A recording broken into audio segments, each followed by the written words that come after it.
I went to visit my best friend and found my wife's car parked outside his house. Then I heard sounds through his bedroom window that destroyed 2 decades of friendship forever. What I discovered inside changed everything I thought I knew about the people I trusted most. But here's the part that will make your blood boil. They weren't just having an affair. They were planning to destroy my career using confidential HR information she'd stolen from my work computer.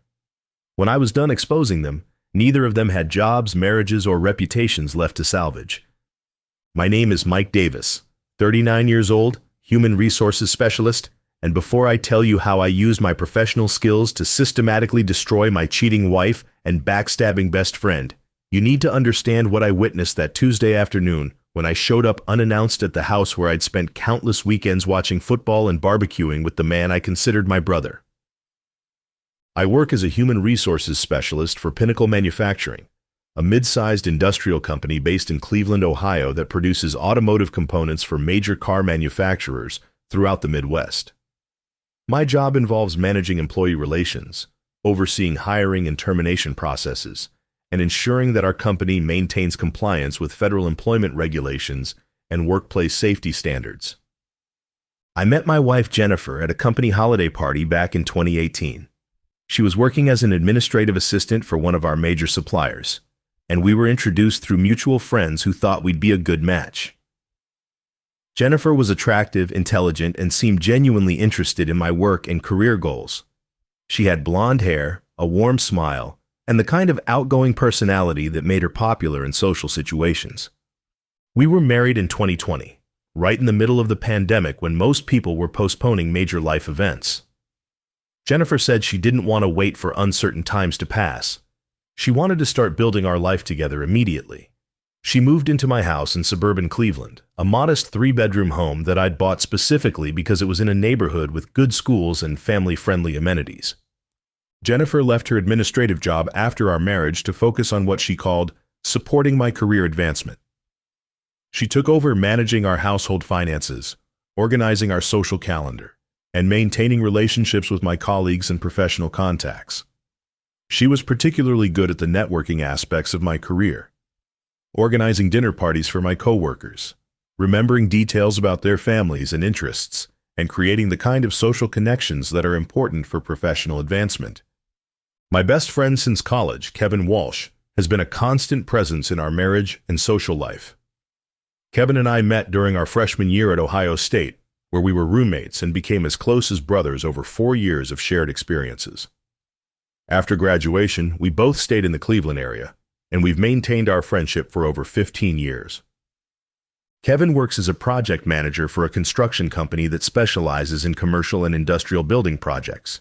He's been married to his wife Sandra for 8 years, and they have 2 young children. Kevin and Sandra live about 10 minutes from Jennifer and me, and our 2 couples have spent countless weekends together, barbecuing, watching sports, taking vacations, and celebrating holidays and birthdays as an extended family group. Jennifer and Kevin have always gotten along well, but their relationship has always seemed appropriately platonic and respectful of the boundaries that exist in close friendships between married couples.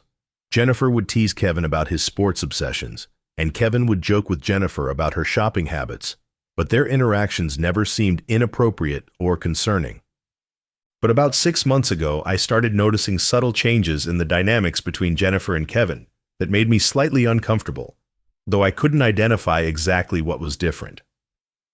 During our group gatherings, Jennifer seemed to pay more attention to Kevin's conversations and opinions than she had before.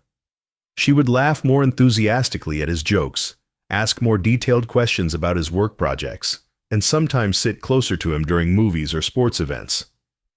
Kevin's behavior also seemed different, though the changes were so gradual that I wondered if I was being paranoid or oversensitive. He started complimenting Jennifer more frequently, praising her cooking, her appearance, her intelligence, in ways that seemed slightly more personal than typical friendly appreciation. More concerning was the increase in private conversations between Jennifer and Kevin during our social gatherings. They would step away from the group to discuss something they claimed was related to Sandra's birthday planning or Kevin's work situation. But these conversations seemed to happen more frequently and last longer than necessary for simple coordination or advice. I also noticed that Jennifer had started asking me more questions about my work schedule, particularly about which days I would be traveling for business or attending off-site meetings. She seemed especially interested in knowing when I would be away from home for extended periods, claiming she wanted to plan social activities or household projects around my availability. 3 months ago, my concerns deepened when I discovered that Jennifer had been accessing my work computer and reviewing confidential human resources files that she had no legitimate reason to see. I found evidence that she'd been copying employee personnel records, salary information, and performance evaluations for people throughout our company. When I confronted Jennifer about accessing my work files, she claimed she was simply curious about my job responsibilities and wanted to better understand the challenges I faced in human resources management. She said she'd been trying to educate herself about HR practices so she could be more supportive of my career advancement goals. But Jennifer's explanation didn't make sense given the specific files she'd accessed and the information she'd copied. She wasn't reviewing general HR policies or procedures. She was systematically collecting personal and financial information about individual employees, including people she'd never met and had no connection to. I began monitoring Jennifer's computer activities more carefully, using software that I'd installed for legitimate security purposes, but which also allowed me to track what websites she visited and what files she accessed. What I discovered was far more disturbing than simple curiosity about my work.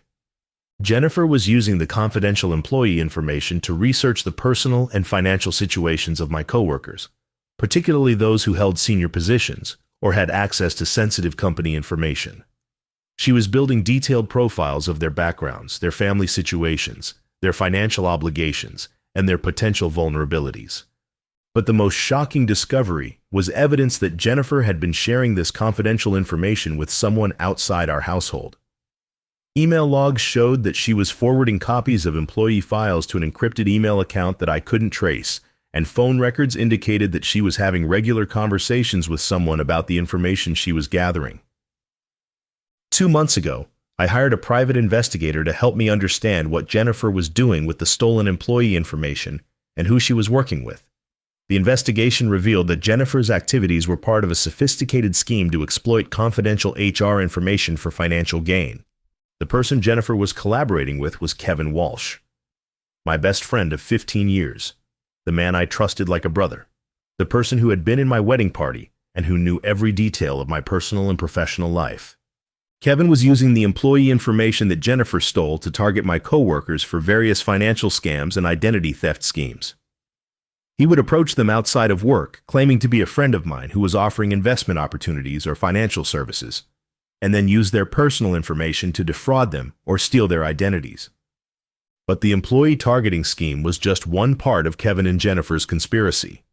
The private investigator's report revealed that they'd been having an affair for over 8 months, and their relationship had evolved far beyond simple adultery into a systematic plan to destroy both my career and my marriage while enriching themselves through criminal activities.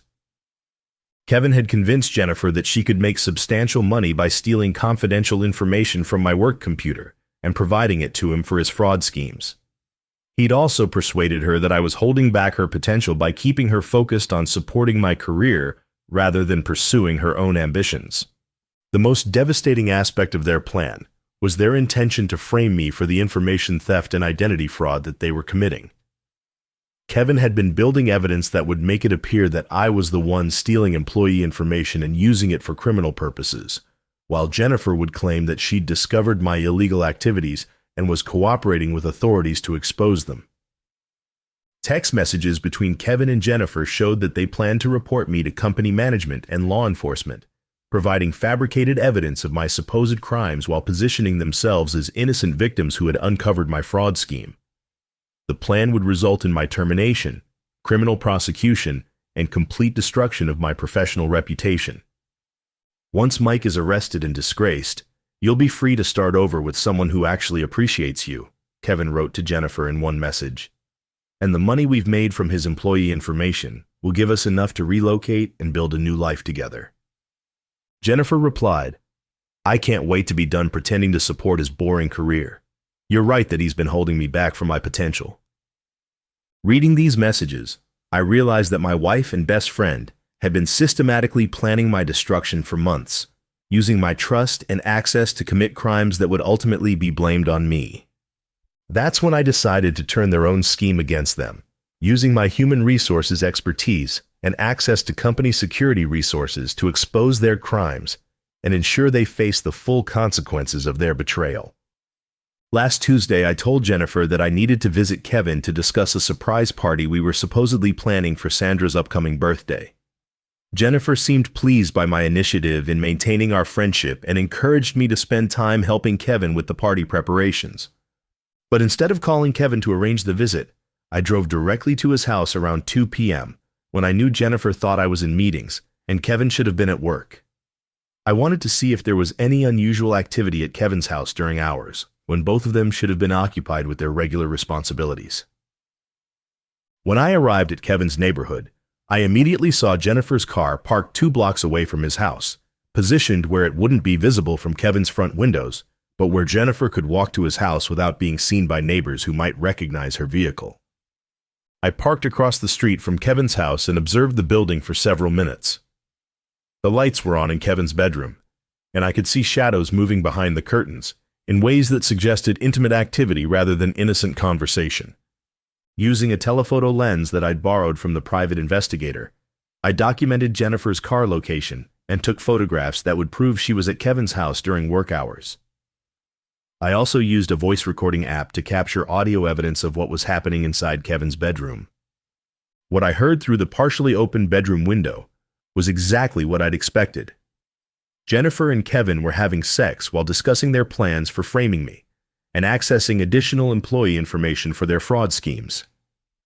After we destroy Mike's career, we'll have access to HR records from his replacement, Kevin said between intimate moments. New targets, fresh information, bigger payoffs. Jennifer replied, I already have passwords for the company's payroll system. We can steal directly from employee accounts once Mike is gone and can't monitor the security logs. I had heard enough to confirm everything the private investigator had discovered. Kevin and Jennifer weren't just betraying me personally. They were planning to expand their criminal activities using resources they'd gained from destroying my career and reputation. I immediately contacted the FBI's Financial Crimes Task Force, providing them with all the evidence I'd gathered about Kevin and Jennifer's identity theft schemes, their theft of confidential employee information, and their conspiracy to frame me for their crimes. I also reported the situation to my company's security department and legal counsel, ensuring that Pinnacle Manufacturing would be prepared to cooperate with federal investigators and protect our employees from further victimization. The arrests took place the following Thursday morning. Federal agents arrested Kevin at his construction job site while he was meeting with potential fraud victims he'd identified through stolen employee information. Jennifer was arrested at our house while she was in the process of accessing my work computer to steal additional personnel files. The evidence against them was overwhelming. Months of communication planning their crimes, financial records showing their fraud proceeds, and audio recordings of them discussing their schemes. Both Kevin and Jennifer ultimately pleaded guilty to avoid longer sentences, but they still received substantial prison terms. Kevin was sentenced to 6 years in federal prison for identity theft, fraud, and conspiracy. His construction company fired him immediately, and his wife Sandra filed for divorce within weeks of his arrest. He lost his house, his custody rights to his children, and his reputation in the community where he'd lived and worked for over a decade. Jennifer received 4 years in federal prison for theft of confidential information, identity fraud, and conspiracy. Our divorce was finalized while she was awaiting sentencing, with me retaining all marital assets since they hadn't been contaminated by criminal proceeds. The investigation also revealed that Kevin and Jennifer had victimized 12 of my coworkers through their identity theft schemes, stealing over $180,000 in total. The affected employees received restitution through federal victim assistance programs, and Pinnacle Manufacturing enhanced its security protocols to prevent similar information theft in the future. As for me, I was commended by company management for uncovering the criminal scheme and protecting our employees from further victimization. My career has actually been enhanced by the experience, and I've become a sought-after consultant on workplace security and employee information protection. I never contacted Kevin or Jennifer after their arrests. There was nothing left to say to people who had spent months planning my destruction while pretending to be the closest relationships in my life. Sometimes the most effective revenge is simply ensuring that criminals face the full consequences of their actions, especially when those criminals have betrayed the trust of people who cared about them. Kevin and Jennifer wanted to destroy my life and career while enriching themselves through fraud and deception. Instead, they destroyed their own lives and spent years in federal prison, while I built a stronger career and found better relationships with people who understand the value of loyalty and honesty. The people who betray their closest friends should remember that trust, once broken, can never be rebuilt. But justice, properly served, lasts forever.